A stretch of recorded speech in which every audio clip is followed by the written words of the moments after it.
જય શ્રી રામ મિત્રો, આજે તમારી માટે હનુમાન પુરાણનો 19મો ભાગ લંકા દહન લઈને આવી ગયો. મિત્રો, રામજી અને હનુમાનજીની આ કથાને વધુને વધુ લોકો સુધી પ્રચાર પ્રસાર કરવા નિમિત્ત અવશ્ય બનો. એક લાઇક અને એક સબસ્ક્રાઇબ કરી. તમારા આમ કરવાથી શ્રી રામ અને બજરંગબલીની કૃપા વરસતી હોય એવી અનુભૂતિ થાય છે, જે મારા ઉત્સાહમાં વૃદ્ધિ કરે છે અને વધુને વધુ ધાર્મિક વિડીયો બનાવવા પ્રેરણા આપે છે. ધન્યવાદ. તો 19મો ભાગ લંકા દહનનો પ્રારંભ કરું છું.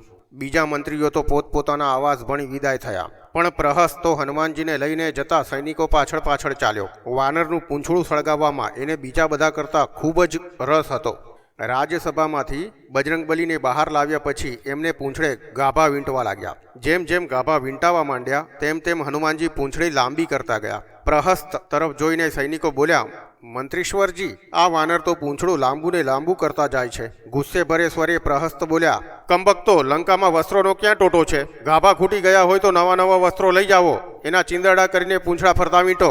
સૈનિકો લંકાને ખૂણે ખૂણે ફરી વળ્યા. અશોક વાટિકામાં ઉલ્કાપાત કરતો વાનર પકડાયો છે, એને પૂંછડે ગાભા વીંટી આગ મૂકવાની છે, એ સમાચાર સમસ્ત લંકા નગરીમાં ફરી વળ્યા. રાક્ષસો અને રાક્ષસીઓએ પોતાના આવાસમાંથી ગાભા કાઢીને આપવા માંડ્યા. ગાભા ખૂટવા લાગ્યા એટલે નવા નવા વસ્ત્રો ખૂબ જ હોંશેથી કાઢી આપવા માંડ્યા. સામાન્ય લોકોને નાટક તમાશામાં જેવી મજા આવે છે એવી જ મજા રાક્ષસોને પરપીડામાં આવે છે. સ્ત્રીઓ અને બાળકો તો ખૂબ જ ગેલમાં આવી જઈ તાળી પાડીને બોલવા લાગ્યા. વાંદરો સળગશે ત્યારે જોવાની કેવી મજા આવશે, એ ચીસો પાડશે અને હાથ પગ પછાડશે ત્યારે તો ખરી રંગત જામશે. સૌ કામધંધો મૂકી વાનરની પૂંઠે પૂંઠે ફરવા લાગ્યા. જેમ જેમ વાનરનો વરઘોડો આગળ વધતો ગયો તેમ તેમ રાક્ષસોનું ટોળું પણ વધતું ગયું. જેમ જેમ ગાભા અને ચીંદરડા વીંટાતા જતા હતા તેમ તેમ એના પર ઘી તેલ રેડાતા જતા હતા. ઘી તેલ ખૂટવા આવ્યા એટલે જાનવરની ચરબીમાં રાક્ષસો ચીંથરા ભીજવવા લાગ્યા. સમસ્ત લંકામાં વસ્ત્રો, ઘી તેલ અને ચરબી ખૂટી ગયા. વાનર તો પૂંછડું વધારતો જ જતો હતો. કોરા વસ્ત્રો પર ઘી તેલ સિંચાતા જ જતા હતા. લાંબુ થતું પૂંછડું પકડીને રાક્ષસો પાછળ પાછળ ચાલી રહ્યા હતા. વાનરનો વરઘોડો લંકાની પોળે પોળે અને મોહલ્લે મોહલ્લે ફરી રહ્યો હતો. હનુમાનજીએ રાત્રે લંકાનું નિરીક્ષણ કર્યું હતું એ તો અધૂરું હતું. પકડાઈ ન જવાય એની તકેદારી સાથે અંધારામાં નિરીક્ષણમાં ઘણી બાબતો જોવાની રહી ગઈ હતી. મુખ્ય મહોલ્લાઓમાં પણ રાક્ષસરાજે સંરક્ષણ માટે ગોઠવેલી યંત્રોની કરામાતો હનુમાનજીએ જોઈ. રાક્ષસોના વિમાન પણ જોયા. વાનરની પાછળ પાછળ ટીખડી રાક્ષસો કિલકારી કરી રહ્યા હતા. કોઈ આવીને વાનરને લાત લગાવી જતું હતું, કોઈ કાન ખેંચતું હતું. સ્ત્રીઓ લાંબા લાંબા હાથ કરી વાનરના છાજિયા લેતી હતી. કિશોરો કાંકરા ઉડાડતા હતા. કેટલીક સ્ત્રીઓ ગાળોનો વરસાદ વરસાવી રહી હતી. સ્વામીનું કાર્ય કરવા નીકળેલા હનુમાનજી આ બધી હરકતો હસ્તે મુખે સહન કરી રહ્યા હતા. એટલે તો રાક્ષસો મહાય વાત કરતા હતા. વાનર તો થાવ મૂર્ખ છે, મૂર્ખ, પૂંછડે આગ પેટાવાની તૈયારી છે. પૂંઠે આટલી બધી કિલકારીઓ બોલાઈ રહી છે અને ભાઈ તો જાણે પરણવા માંડવે જતો હોય એમ હસતા હસતા મહાલી રહ્યો છે. હનુમાનજીએ આ નગરયાત્રામાં જોયું કે રાક્ષસોમાં શિસ્ત પાલન ખૂબ જ કડક છે. સૈનિકોની સૂચનાનું પાલન પ્રજા તરત જ કરતી હતી. સૈનિકો પણ મંત્રીશ્વર પ્રહસ્તની એક એક વાત આદરપૂર્વક સ્વીકારતા હતા.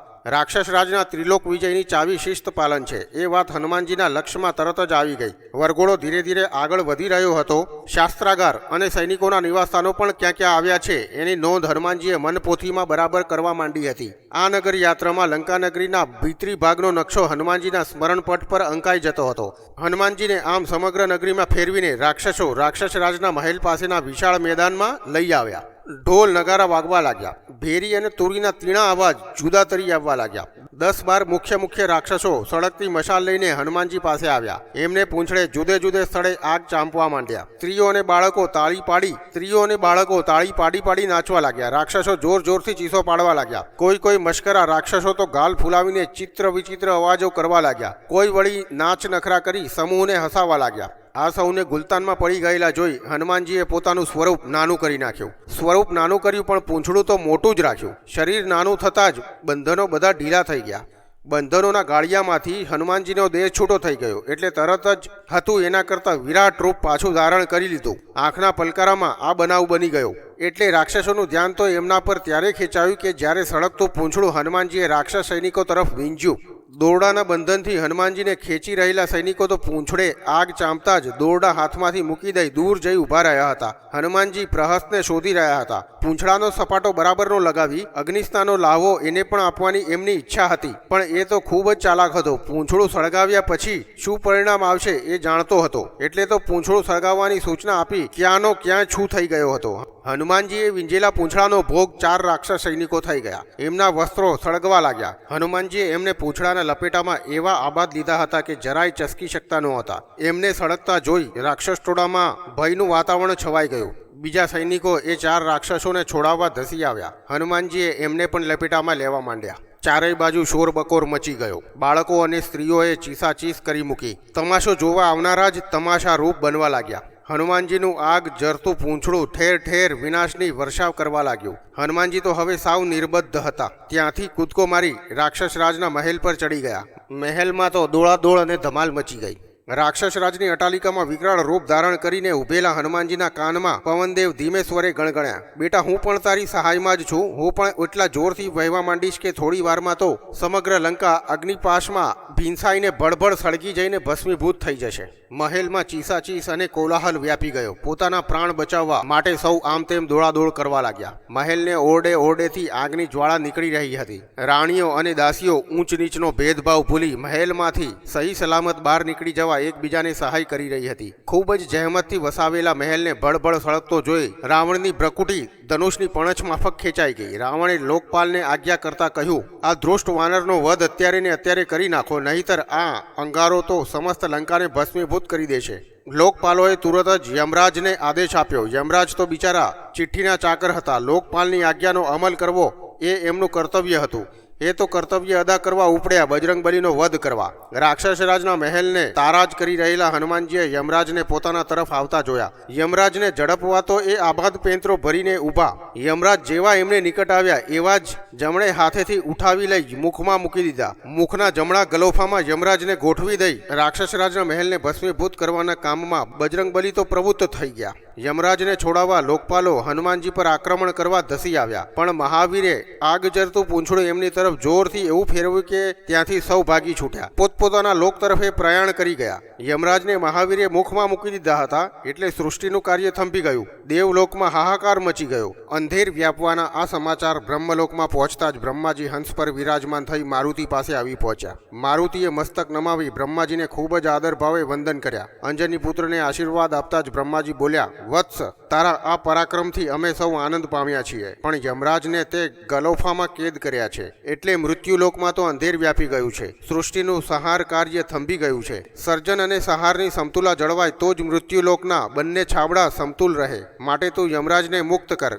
ગલોફામાંથી યમરાજને મુક્ત કરતા હનુમાનજીએ કહ્યું, યમદેવ, તમે સૂર્યદેવના સંતાન હોવાથી મારા તો ગુરુભાઈ છો. તમારે થોડીવાર મારા ગલોફામાં કારાવાસ વેઠવો પડ્યો એ બદલ ક્ષમા કરશો. હું કર્તવ્યમાં રત હતો. કર્તવ્ય બજાવતી વખતે ભાવનામાં તણાઈ જવું તો મારું કાર્ય અધૂરું રહે, અને એ કાર્ય ક્યાં મારું પોતાનું છે, આપણા સૌનું છે. અવિનય બદલ મને માફ કરજો. હનુમાનજી તરફ સ્નેહભરી દ્રષ્ટિ કરી યમરાજ બોલ્યા, પવનપુત્ર, તમે તો અમારા સૌનું શ્રેય કરી રહ્યા છો. અમને દેવોને મુક્તિ અપાવી રહ્યા છો. અગ્નિદેવ તમારી ઈચ્છા મુજબ તેજ થશે અને મંદ થશે. તમારા પિતાજી તો ક્યારના તમારી સહાયમાં આવીને ઊભા રહ્યા છે. મારા ભાઈ શનિદેવને તો તમે સુવેલ શિખર પર લંકા પ્રવેશ પહેલાં જ મુક્ત કરી દીધો છે. એ અત્યારે મારી રાહ જોઈ રહ્યો છે. તમે જેવા નગરીમાંથી બહાર નીકળશો તેવી જ દ્રષ્ટિ લંકા પર પડશે. સોનાની લંકા ભસ્મીભૂત થઈ જશે.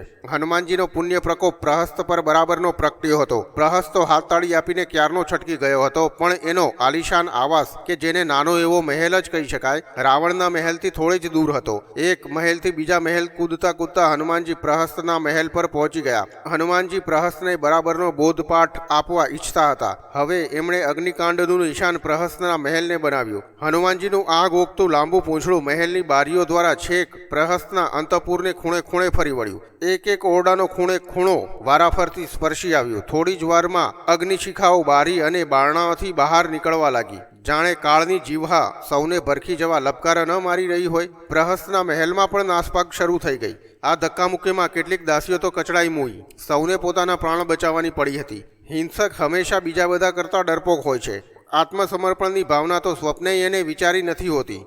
અન્યના પ્રાણ હરવા હંમેશા તૈયાર રહેનારને બીજા બધા કરતાં પોતાના પ્રાણ બચાવવાની વધારે પડી હોય છે. પ્રહસ્તના મહેલને સળગાવી હનુમાનજી એક આવાસ પરથી બીજા આવાસ પર કૂદકા મારતા મારતા દુર્ગ પર ચડી ગયા. સળગતા પૂંછડા સાથે દુર્ગ પર દોડતા હનુમાનજી કાળ ભૈરવ કરતાંય વધારે ભયાનક ભાસતા હતા. થોડા વખતમાં જ દુર્ગના ચારેય દ્વારોની પરિક્રમા હનુમાનજી કરી આવ્યા. એ ચારેય દુર્ગો પર રાવણની યાંત્રિક કરામાત બેસાડેલી હતી. હનુમાનજીએ ત્યાં આગ લગાડી એ કરામાતોને કાયમ માટે નકામી બનાવી દીધી. દુર્ગના ચારેય દ્વાર ભાળ ભાળ સળગી રહ્યા હતા. દ્વારોને સળગતા જોઈ રાક્ષસોના તો મોતિયા જ મરી ગયા. ફાંટી આંખે અને પહોળા મુખે 11માં રુદ્રનું તાંડવ સૌ જોઈ રહ્યા હતા. હવે હનુમાનજીએ શાસ્ત્રકારોને લક્ષ્ય બનાવ્યું. રાવણે વિજ્ઞાનને સિદ્ધ કર્યું હતું.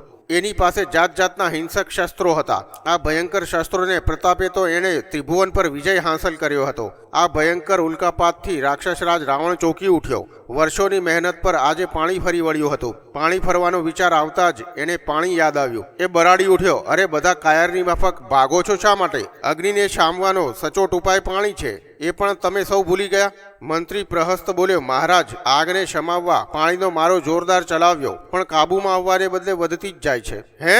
હોઠ પર દાંત ભીસતા રાવણ બોલ્યો, મેઘ સિવાય આ આગ કાબુમાં નહીં આવે મેઘરાજ. રાવણના બોલના પડઘા આકાશમાં ગુંજી રહ્યા. બંને હાથ જોડી મેઘરાજ નતમસ્તકે રાવણ પાસે ઊભા રહ્યા. મેઘરાજ, આજ્ઞા ફરમાવતા રાવણ બોલ્યો, તમારી સેવાની આજે જ ખરી જરૂર પડી છે. તમારા બારેય મેઘનો તાબડતોડ બોલાવી ભડભડ સળગી રહેલી લંકા પર વરસાવવાની આજ્ઞા કરો. મસ્તક ઝુકાવી આજ્ઞા શિરે ચડાવી મેઘરાજ વિદાય થયા. થોડી વારમાં આગમાં ભળભળ સળગી રહેલી લંકા પર આકાશમાંથી પ્રચંડ વર્ષા થવા લાગી. બારેય મેઘ ગર્જના કરતા આવી પહોંચ્યા હતા. મેઘના આગમનથી આકાશ ઘેરું બની ગયું હતું. ચારેય તરફ અંધકાર છવાઈ ગયો હતો. પણ બારેય મેઘની સઘળી શક્તિ નિરર્થક સાબિત થઈ. મેઘ વર્ષાથી અગ્નિ શાંત થવાને બદલે વધુ પ્રજ્વલિત થયો. આકાશમાંથી જો પાણી બદલે ઘીની વર્ષા થઈ રહી હોય એમ આગના ભડકા વધુને વધુ મોટા થવા લાગ્યા. ગર્જના કરતા રાક્ષસરાજ બોલ્યો, બંધ કરો વર્ષા. તમે તો લંકાને બચાવવાને બદલે એનું સત્યાનાશ કરવા બેઠા છો. રાવણની આજ્ઞા થતાં જ મેઘરાજે બારેય મેઘને વિદાય થવાનો ઇશારો કરી દીધો. નમ્ર સ્વરે ખુલાસો કરતા મેઘરાજા બોલ્યા, મહારાજ, મેઘ વર્ષાથી અગ્નિ બુઝાવવો જોઈએ, એને બદલે એ તો વધુ પ્રજ્વલિત થઈ રહ્યો છે. આનું કારણ અમે જ સમજી શકતા નથી. આમ કેમ થાય છે? કઈ જ સમજણ પડતી નથી. પ્રલય વેળાએ 12 રુદ્રોનો તાપ અમે અનુભવ્યો છે. શેષ નાગની સહસ્ત્ર ફણોથી પ્રગટેલો પ્રણયગ્નિ પણ મેં જોયો છે. ભગવાન રુદ્રના ત્રીજા નેત્રમાંથી નીકળતી જ્વાળા પણ મેં જોઈ છે. પણ આ અગ્નિ તો એ બધાય અગ્નિ કરતાં ચડી જાય એવો છે. આ અગ્નિ કેવા પ્રકારનો છે એની કોઈ સમજ જ પડતી નથી. અમારી જલવર્ષાથી અગ્નિ શમવાને બદલે વધુને વધુ પ્રચંડ જ્વાળા પ્રગટાવતો જાય છે. રાવણ વિજ્ઞાની હતો. એને તરત જ ખ્યાલ આવી ગયો કે આ અગ્નિ એટલી પ્રચંડતાએ પહોંચી ગયો છે કે એમાં જળની વર્ષા થતાં ઓક્સિજન અને હાઇડ્રોજન બંને જુદા પડી જાય છે. હાઇડ્રોજનના અણુ અગ્નિની પ્રચંડ ગરમીથી વિસ્ફોટિત થઈ મહાવિનાશ સર્જી રહ્યા છે. મેઘરાજા મસ્તક નમાવી નતમસ્તકે વિદાય થયા. રાવણની હતાશાનો પાર ન રહ્યો. અંતરમાં ખૂબ જ ગ્લાનિ વ્યાપી ગઈ. મુખ પર વિષાદની રેખાઓ અંકિત થઈ ગઈ. પોતાના પરિવારને આજ્ઞા કરતા રાવણ બોલ્યો, ચાલો ચાલો, પ્રાણ બચાવવા હોય તો મહેલમાં આવેલા ભોયરામાં આશરો લ્યો. આ તો પ્રભુનો પ્રકોપ વાનરનું રૂપ લઈને લંકા પર ઉતરી આવ્યો. રાવણને પોતાના પરિવાર સાથે ભૂગર્ભમાં આશરો લેતો જોઈ બીજા રાક્ષસોની હામ તૂટી ગઈ. હવે તો આગ સમગ્ર લંકામાં ફેલાઈ ગઈ હતી. આગના પ્રચંડ તાપમાં સોનું પીગળી રહ્યું હતું. આગના પ્રચંડ પ્રકાશમાં સોનાનો એ પ્રવાહ વધુ ચળકાટ મારી રહ્યો હતો. એના તરફ નજર માંડતા જ આંખો અંજાઈ જતી હતી. આ ભયંકર દ્રશ્ય જોવા આંખ પણ ઊંચી થઈ શકતી નહોતી. એટલે તો રાક્ષસો આ ત્રાસમાંથી બચવા ભૂગર્ભનો આશરો લેવા લાગ્યા. કેટલાક તો વળી સરોવરમાં ગળાડૂબ પાણીમાં ઊભા રહ્યા હતા. કેટલાક સમુદ્ર કાંઠે જઈને બેઠા હતા. પણ હનુમાનજીની સૂક્ષ્મ દ્રષ્ટિ લંકાને ખૂણે ખૂણે ફરી રહી હતી. પૂંછડાની ઝપટમાં સરોવરમાં ઉભેલા રાક્ષસોને પણ લેવા માંડ્યા. પૂંછડીની જ્વાળા એમના મસ્તકને સ્પર્શ કરે એ પહેલા પાણીમાં ડૂબકી મારી પ્રાણ બચાવવાનો પ્રયત્ન કરવા લાગ્યા. સમુદ્ર કાંઠે શરણ શોધનાર રાક્ષસોના પણ એમના જેવા જ બુરા હાલ થયા. અગ્નિની પ્રચંડ જ્વાળામાં આવાસોની દિવાલો સળગી રહી હતી. ફરસબંધી લોઢા માફક તપી જઈ લાલચોળ બની ગઈ હતી. એટલે ભૂગર્ભમાં આશરો લઈ રહેલા રાક્ષસ પરિવારો પણ ચણાની માફક ભૂંજાઈ રહ્યા હતા. હનુમાનજીએ ખાસ સાવચેતી રાખી હતી કે વિભીષણના આવાસને અને અશોક વાટિકાને આગનો સ્પર્શ સુદ્ધા ન થાય. હનુમાનજીએ કુંભકર્ણના મહેલ પર જેવો કૂદકો માર્યો એવી જ એક વિશાળકાય સ્ત્રી છાજમાં આવી હનુમાનજીને પ્રાર્થના કરતા એ બોલી, ભાઈ, મારા સ્વામી અત્યારે નિંદ્રાધીન છે. એમના કાન પાસે ગમે તેટલા વાજા વગડાવો તો પણ જાગ્રત થઈ શકે એમ નથી. સીતાજીના હરણની કે સીતાજીને અહીં રાખ્યા છે એ અંગેની કોઈ જ વાત એ જાણતા નથી. હું પણ નિર્દોષ છું. મેં સ્વપ્નેય સીતાજીને કે તમારા સ્વામીની નિંદા કરી નથી. તમારા સ્વામીના સોગંદ આપી હું આપને વિનંતી કરું છું કે આ આવાસને આપની અગ્નિ વર્ષાનો ભોગ ન બનાવો. મારું સૌભાગ્ય અને ચૂડો અખંડ રાખો. એ વિશાળકાય રાક્ષસી કુંભકર્ણની પત્ની હતી. હનુમાનજીએ એની વિનંતી તત્કાળ માન્ય રાખી. તરત જ કૂદકો મારીને કુંભકર્ણના મહેલની છત પરથી એ હેઠે ઉતરી ગયા. લંકામાં ચારેય બાજુ કોલાહલ વ્યાપી ગયો હતો. નગર યાત્રામાં હનુમાનજીને ગાળો દેનારા, એમની ઠેકડી ઉડાડનારા, એમનો ઉપહાસ કરનારા, એમને ગાળો આપનારા રાક્ષસો અને રાક્ષસીઓ અત્યારે પેટ ભરીને પસ્તાઈ રહ્યા હતા. પ્રજા તો ઉગતા સૂરજને પૂજનારી છે. આજે અત્યાર સુધી રાક્ષસ રાજને દેવ માફક પૂજનારી પ્રજા એને ગાળો દેવાની હદે પહોંચી ગઈ હતી. રાક્ષસીઓ છાતી કૂટી કૂટીને રાવણને લાખ લાખ અભિશાપો આપતા બોલતી હતી. નખોદ જજો એ દશાનનનું, એક નારીના રૂપમાં મોહબંધ બનીને હજારો રાક્ષસીઓને વિધવા કરવા બેઠો છે. સતી નારીની આંતરડી કકડી ઉઠી છે. સતીનો ક્રોધ સાક્ષાત વાનરનું રૂપ લઈને સમગ્ર લંકાને ક્રોધાગ્નિમાં ભસ્મીભૂત કરી રહ્યો છે. પ્રજા પીડાઈ રહી છે. અત્યારે પ્રજાનો રક્ષક રાવણ પોતાના પરિવારના પ્રાણ બચાવવા ઉંદરની માફક ભોયરામાં જઈને ભરાઈ બેઠો છે. ધિક્કાર છે આવા કાયર અને નમાલા રાજવીને. આબાદ વૃદ્ધ, સ્ત્રી પુરુષ અને બાળકો સૌ પ્રાણ બચાવવા જ્યાં ફાવે ત્યાં દોડી જતા હતા. આ વિનાશ વેળાએ બિચારા નિર્દોષ પ્રાણીઓના તો કોણ ભાવ પૂછે? કેટલીક ભેંસો, કેટલાક પાડાઓ અગ્નિમાં જલીને ખાક થઈ ગયા. કેટલાક પ્રાણીઓએ દરિયામાં દોટ મૂકી પ્રાણ ગુમાવ્યા. લંકામાં ચારેય દિશાઓમાં અગ્નિનું તાંડવ ખેલાઈ રહ્યું હતું. હનુમાનજીનું આગ ઓગતું પૂંછડું કોઈને નિરાંતનો શ્વાસ લેવા દેતું નહોતું. કોઈ વયોવૃદ્ધ રાક્ષસ તો હનુમાનજીને જોતા જ બોલી ઉઠતો, આ તો સાક્ષાત કાળ છે. પ્રલયંકર રુદ્ર વાનરનું રૂપ લઈને આવ્યા છે. લંકાનો સર્વનાશ કરીને જ એમનો કોપ શાંત થશે. હનુમાનજીએ હવે એક સર્વાંગી દ્રષ્ટિ લંકા તરફ નાખી. સમગ્ર લંકા અગ્નિની લપેટમાં ભરખાઈ સળગી રહી હતી. હવે આ આગ તો સમગ્ર નગરીને ભસ્મીભૂત કરીને જ શાંત થશે. હનુમાનજી આત્મસંતોષનો ઓડકાર ખાતા મનમાં ને મનમાં બબડ્યા. ચાલો, લંકા દહનનું કાર્ય સાંગો પાંગો પૂરું થયું. હનુમાનજી દોડીને સમુદ્રમાં કૂદી પડ્યા. 5 માથોડા સુધી ઉદધીના પાણી ઉછળ્યા. સાગર પણ હનુમાનજીને હર્ષભેર ભેટી રહ્યો હોય એમ આનંદી ઉઠ્યો. પૂંછડે સળગી રહેલ આગ બુજાઈ ગઈ, પણ હનુમાનજીના અંતરમાં અગ્નિની શિખા ભભૂકી ઉઠી. અરે રે, મારા જેવો ઘાતકી આ જગમાં બીજો કોણ હશે? માથું કૂટતા હનુમાનજી બોલી ઉઠ્યા. રાક્ષસ રાજ અને રાક્ષસ પ્રજા પ્રત્યેના રોષમાં ભાન ભૂલી હું માને ભૂલી બેઠો. આ પ્રચંડ આગમાં જાનકી માતાનું શું થયું હશે એનો પળભર પણ વિચાર ન કર્યો. સીતાજીની યાદ આવતા જ હનુમાનજીને રોમે રોમ જ્વાળા વ્યાપી ગઈ. લંકા દહનની આગ તો હનુમાનજીને દાહક લાગવાને બદલે શીતળ લાગી હતી, પણ અત્યારે પરિતાપની જે આગ અંતરમાં પ્રગટી ઉઠી હતી એ એમને બાળી રહી હતી, અપાર વેદના ઉપજાવી રહી હતી. મિત્રો, અહીં 19મો ભાગ પૂર્ણ થાય છે. આવતીકાલ 20મો ભાગ માતાની વિદાય લઈને ઉપસ્થિત થઈ જઈશ, જેમાં તમને ખૂબ આનંદ આવશે. કૃપયા આ તમારી ચેનલને લાઇક, શેર અને સબસ્ક્રાઇબ કરવાનું ભૂલતા નહીં. આવતીકાલ સુધી મારા તમને રામ રામ.